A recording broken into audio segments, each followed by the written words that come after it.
Hello guys. आज हम लोग पढ़ने वाले हैं बैक्टीरिया के बारे में कि बैक्टीरिया क्या होता है, बैक्टीरिया की खोज कहाँ से हुआ, बैक्टीरिया की उत्पत्ति किस जगह से हुआ है। तो चलिए स्टार्ट करते हैं। सबसे पहले देखते हैं क्या कि बैक्टीरिया बैक्टीरिया होता क्या है, बैक्टीरिया की खोज कब हुआ। सबसे पहले बैक्टीरिया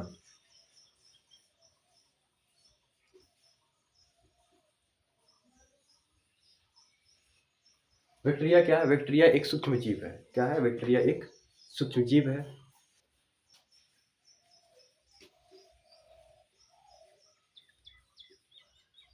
यह एक सूक्ष्म जीव है।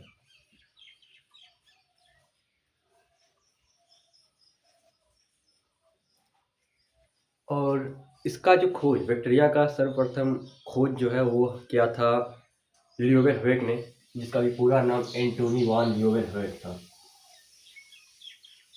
खोज खोज क्या? एंटोनी वान ल्यूवेनहोएक।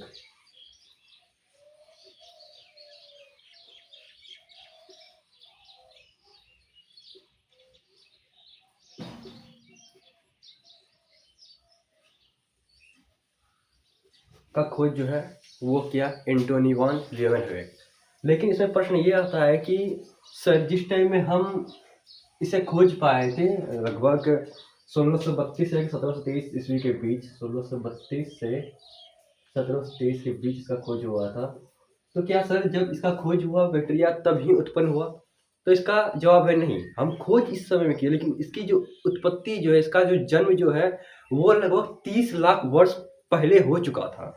मतलब इसकी खोज के बाद, इसकी उत्पत्ति के बारे में अगर हम बात करते हैं, उत्पत्ति के विषय में यदि बात करते हैं तो इसका उत्पत्ति जो है लगभग 30 लाख, 30,000 भी नहीं, 30,100 भी नहीं, लगभग 30 लाख वर्ष पूर्व हुआ था।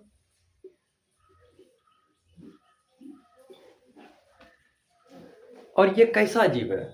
क्वेश्चन आता है सर, ये कैसा जीव है, इसमें कितने सारी कोशिकाएं पाए जाते हैं। कहने मतलब कितना कोशिका से बना हुआ होता है।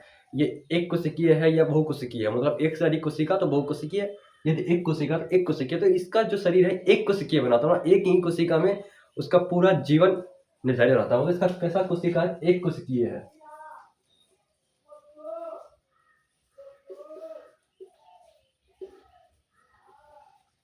बैक्टीरिया जो है एक कोशिकीय जीव है। और ये, इसकी संरचना कैसी होती है? तो अगर हम लोग अपने संरचना देखें तो आंख अलग है, नाक है, कान है, मुंह है, हाथ है, उंगलियां है, हर चीज से मिला हुआ, मतलब एक तरीके का हम लोग बोल सकते हैं कि जटिल संरचना है। तो क्या सर बैक्टीरिया का संरचना कैसा है? तो बैक्टीरिया का संरचना जो है अन्य सभी दुनिया में जितनी भी सारी जंतुएं हैं उनसे अधिक सरल संरचना इसकी है। तो मतलब इसकी संरचना के बारे में यदि इस समय बात करें कि सर इसकी संरचना कैसी है, संरचना जो है तो अन्य सभी जंतुओं की तुलना में, अन्य जंतुओं की तुलना में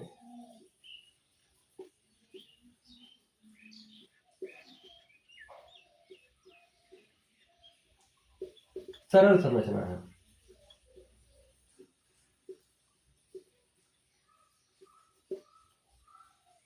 अन्य जंतुओं की तुलना में सरल संरचना है। सर इसका औसतन साइज बता सकते हैं क्या? जैसे हम लोग तो बोल दिए सर सूक्ष्म जीव है, इसे हम लोग नंगी आंखों से नहीं देख सकते हैं। सूक्ष्म जीव के बारे में जब हम बात करते हैं तो सीधा बात होता है कि हम उसे नंगी आंखों से या किसी यंत्र की सहायता के बिना नहीं देख सकते हैं। तो सर इसका औसतन माप कितना होना चाहिए? इसका माप के बारे में भी दिया हुआ है। इसका औसतन माप जो होता है,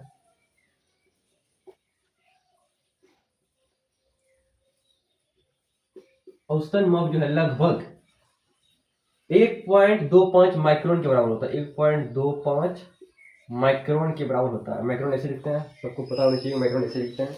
और एक माइक्रोन में सर कितना होता है? यदि हम अंदाज में चाहें कि सर, जैसे कि हमें माइक्रोन तो पता नहीं है लेकिन मिलीमीटर पता है, तो सर मिलीमीटर के हिसाब से अगर देखें इसका कितना साइज होना चाहिए, तो 1 माइक्रोन में होता है, यहाँ ब्रैकेट नहीं होता है, 1 माइक्रोन बराबर 1/1000 मिलीमीटर। मतलब 1 मिलीमीटर का भी 1000वां हिस्सा होता है 1 माइक्रोन।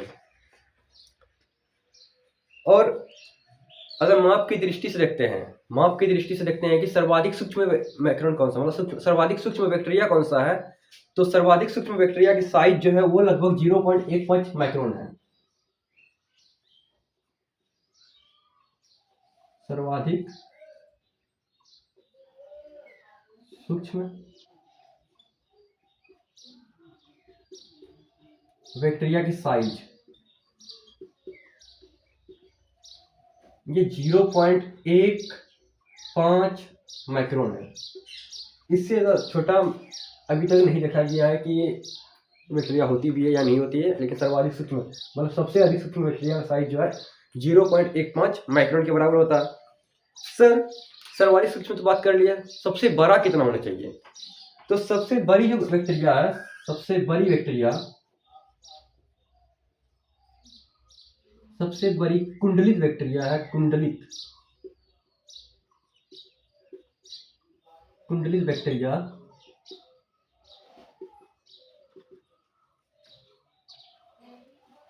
इसका साइज है लगभग 15 माइक्रोन, या इसका व्यास भी बोल सकते हैं। इसका व्यास जो होता है वो 15 माइक्रोन होता है।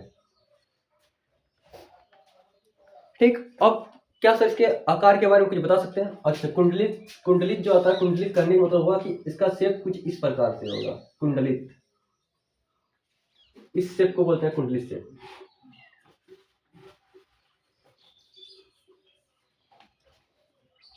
इसका आकार कैसा होता है सर?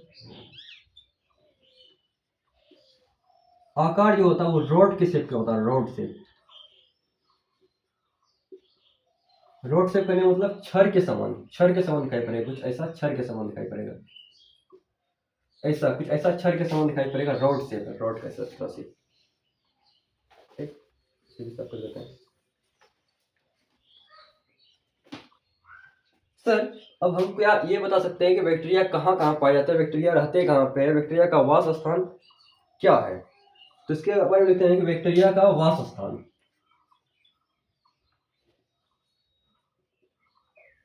बैक्टीरिया का वास स्थान, बैक्टीरिया का वास स्थान क्या है? तो ये जल में भी रह सकते हैं, वायु में रह सकते हैं, उसके बाद मृदा में रह सकते हैं, शरीर के अंदर रह सकते हैं, शरीर के बाहर रह सकते हैं, कहीं भी बैक्टीरिया हर एक जगह पाया जाता है। तो हम सबको लिखते हैं क्या, जल में रह सकते हैं, उसके बाद स्थल में रह सकते हैं, वायु में रह सकते हैं, मृदा में रह सकते हैं, मृदा जैसे जैविक पदार्थ,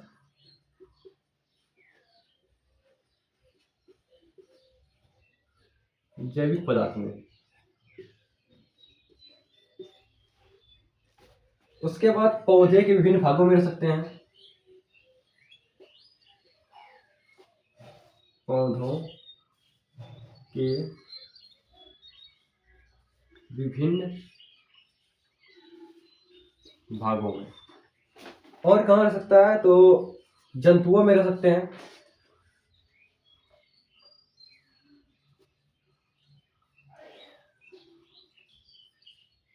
किस टाइप के जंतुओं में रह सकते हैं? कहने मतलब है क्या कि जीवित जंतुओं में रहेगा या मृत जंतुओं में रहेगा, किस टाइप का जंतुओं में रहेगा ये? तो ये जीवित और मृत दोनों ही प्रकार के जंतुओं में रह सकता है, चाहे तो सजीव हो, जीवित या मृत। बैक्टीरिया के बारे में इन्हीं कुछ बेसिक बातों के बारे में हम आज चर्चा किए हैं। उम्मीद है कि आप सभी को ये वीडियो पसंद आया होगा। धन्यवाद।